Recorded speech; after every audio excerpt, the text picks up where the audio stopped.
आज मैं आपको ऐसी रेसिपी दूंगी जिन लोगों को बिस्किट खाना पसंद होते हैं और जो मैदा नहीं खाना पसंद करते हैं वो भी इसे आसानी से बना सकेंगे और इसे खा सकेंगे। काफ़ी महंगी कुकीज़ मिलती हैं ये और ईज़िली मिलती भी नहीं हैं, तो आप इन्हें घर के अंदर बहुत आसानी से इन कुकीज़ को बना सकेंगे।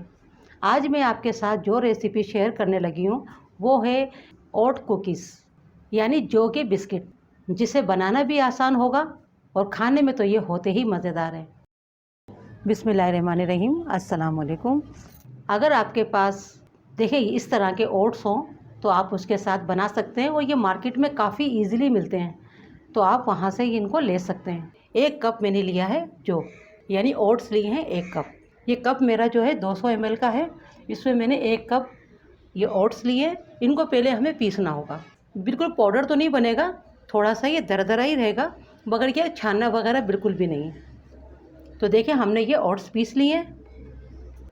इस तरह से इसका हम पाउडर बना लेंगे और 1 कप लेंगे हम बिना पिसे। इन्हें पीसना नहीं है, इन्हें हम ऐसे ही डालेंगे। इन्हें रोस्ट वगैरह कुछ नहीं करना है। देखिए इसी कप से जो हमने ये 1 कप लिया है, आप कोई प्याली कप सेट कर लें अगर आपके पास मेजरिंग कप ना हो तो। 1 कप था तो मैंने 2 कप लिए ओट्स। इसी का हाफ ब्राउन शुगर, 1 टीस्पून लेंगे बेकिंग पाउडर, सोडा नहीं लेना है, पाउडर। 1/4 टीस्पून लेंगे वनीला एसेंस। अच्छे से इन्हें हम पहले मिक्स कर लेंगे। अच्छे से मिक्स कर लिया। देखिए उसी कप का हम लेंगे 1/3 कप ऑयल। ये वही ऑयल है जिससे हम खाना पकाते हैं। मस्टर्ड ऑयल नहीं लीजिएगा, उसकी काफ़ी स्ट्रॉन्ग खुशबू होती है। ऑयल डाल के भी मिक्स कर लेंगे। देखिए इसको बाइंडिंग के लिए आप चाहें तो अंडा भी ले सकते हैं। 1 अंडे को फेंट के रख लें, जितनी ज़रूरत हो उसी के मुताबिक इसे डालते जाएं अंडे को। अगर मैं यहाँ अंडा यूज़ नहीं करूँगी, मैं यहाँ लूँगी दूध।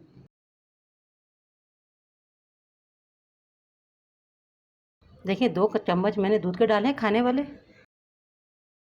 अब इसे हम हाथों से मिक्स करेंगे। जितनी हमें दूध की ज़रूरत होगी उतना दूध हम लेंगे। अभी मैंने 2 चम्मच डाले और अच्छे से इसे हमें मिक्स करना होगा। अभी देखें अच्छे से बाइंडिंग नहीं आ रही है। 1 खाने का चम्मच दूध हम और डालेंगे।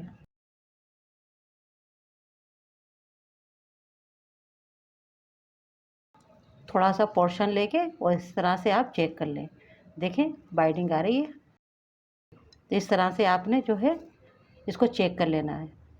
3 से 4 खाने के चम्मच भी लग सकते हैं, 2 चम्मच भी लग सकते हैं दूध के। तो इस तरह से चेक करने के बाद इसकी कुकीज़ बनाना शुरू करेंगे। जिस ट्रे के अंदर आपने इसको बनाना हो उसमें पेपर लगा लें, बटर पेपर लगा लें। अगर बटर पेपर ना हो तो आप इस तरह से कोई भी पेपर आपके पास हो उसे लगा लें, थोड़ा ग्रीस कर लें। अब हम कुकीज़ बनाते जाएंगे और इस पर रखते जाएंगे। जितने छोटे जितने बड़े आपने कुकीज़ बनाने हो, इस तरह से हमें पहले इसका बाउल बना लेना है और इस तरीके से थोड़ा प्रेस कर देंगे और इस तरह से हम रखते जाएंगे। बस हल्के हाथों से आपने इसको प्रेस करना है, थोड़े क्रैक्स होते हैं इसके अंदर। और देखिए मैं इन्हें अवन में नहीं बनाऊंगी, अवन सबके पास नहीं होता है।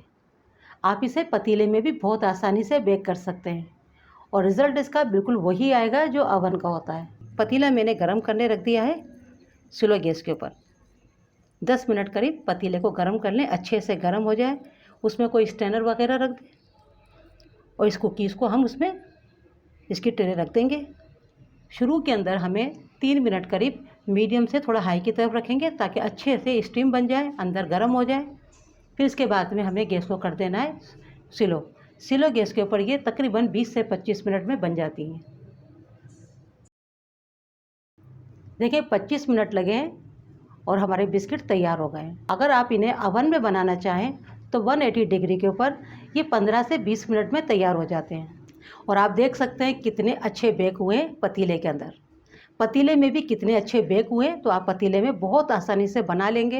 आप इसमें चॉकलेट चिप भी डाल सकते हैं, आप इसमें किशमिश भी डाल सकते हैं, या आपको जो भी ड्राई फ्रूट पसंद हो आप वो इसमें ले सकते हैं। अखरोट भी ले सकते हैं, अखरोट, बादाम, पिस्ता, चॉकलेट चिप, किशमिश, जो भी आप डालना चाहें वो आप ले सकते हैं।